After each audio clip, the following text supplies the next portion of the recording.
Pumunta nga ako dito sa Mount Fato, dito sa Mountain Province, guys. At abang kami ay nasa tuktok ng o yung summit ng Mount Fato ay ito yung aking nakasabayan, guys, na family o couple. At sabi nung anak nila sa baba, dahil hindi nila sinama dito sa top ng bato, guys, sabi, "Pa, you act like you're proposing to mama," sabi nung bata. So yun, guys, kaya mukhang nagpo-propose. Pero yun nga, guys, nakakatuwa lang kasi, guys, dahil ang nagdidirect ay yung anak nila sa baba.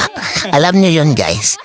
At Englishero, guys, yung kanilang anak. Ganun na ata ngayon, mga kabataan, dahil doon na nakalakhan yung English speaking, guys. So yun, guys, nakakatuwa nga lang, guys. Ang ganda ng Mount Fato, guys, kung nakarating na kayo dito. Well, Fato is bato sa kanilang language, kaya yan yung bato na aming inakyat. At yan yung tuktok nga, guys, ng Mount Fato na, guys.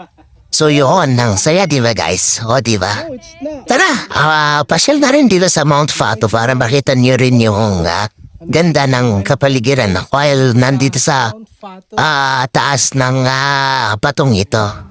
Tara, guys, mangundok na tayo.